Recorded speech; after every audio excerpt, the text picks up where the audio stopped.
Marvel மூவிஸ்ல நீங்க கண்டிப்பா notice பண்ணாத ரிமைனிங் 4 கிரேசி டீடைல்ஸ் பார்ட் 2 இதோ. பார்ட் 1 இன்னும் பார்க்கலனா அதோட லிங்க் ஃபர்ஸ்ட் கமெண்ட்லயும் டிஸ்கிரிப்ஷன்லயும் இருக்கும். இந்த வீடியோ முடிஞ்ச உடனே அதையும் மிஸ் பண்ணாம போய் பாருங்க. நம்பர் 5 அயர்ன் மேன் படத்துல ஏஜென்ட் கோல்சன் டோனி ஸ்டார்க் கிட்ட யூ காட் 90 செகண்ட்ஸ்னு சொல்லுவாரு. You got 90 seconds.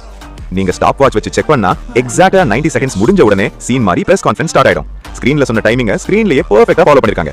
Number 6 captain Marvel story 1995ல நடக்குது. அதனால தான் ஸ்டான்லி கேமியோல அவர் மல்ராட்ஸ் ஸ்கிரிப்ட வாசிச்சிட்டு இருப்பாரு. ரியல் லைஃப்லயும் எக்ஸாக்ட்டா அதே 1995ல அந்த படத்துல கேமியோ பண்ணிருந்தாரு. ஸ்டான்லியோட ரியல் லைஃப் கரியரை ரெஃபரன்ஸ் பண்ற மாதிரி இந்த சீன் அமைச்சிருப்பாங்க. நம்பர் 7 ஸ்பைடர்மேன் நோ வே ஹோம்ல டாம் ஹாலண்ட் கிரீன் காப்ளினோட பம்ப்கின் பாம்ஸை செம்ம ஸ்பீட்ல டாச் பண்ணுவாரு. அந்த காம்ப்ளெக்ஸ் ஃபிளிப்பிங் மூவ்மெண்ட் 2002ல நடந்த ஒரிஜினல் ஸ்பைடர்மேன் கிளைமாக்ஸ் ஆக்ஷனை ஃப்ரேம் டு ஃப்ரேம் மிரர் பண்ற மாதிரி கோரியோகிராஃப் பண்ணிருக்காங்க. நம்பர் 8 தார் ராக்னராக்ல ஹல்க் தார் கிட்ட I am sorry I just get so angry all the டைம்னு சொல்வாரு. யூசுவலா ஹல்க் தன்னை ஹல்க்னு தான் ரெஃபர் பண்ணுவாரு. ஆனா இந்த இமோஷனல் மொமெண்ட்ல அவரோட ஹியூமன் சைடு வெளியே வருது. தாரோட ஃப்ரெண்ட்ஷிப் ஹல்க் கேரக்டர் growth அழகா காட்டுது. இந்த 4 டீடைல்ஸ்ல உங்களுக்கு எந்த டீடைல் ரொம்ப பிடிச்சிருந்தது கமெண்ட்ல சொல்லுங்க.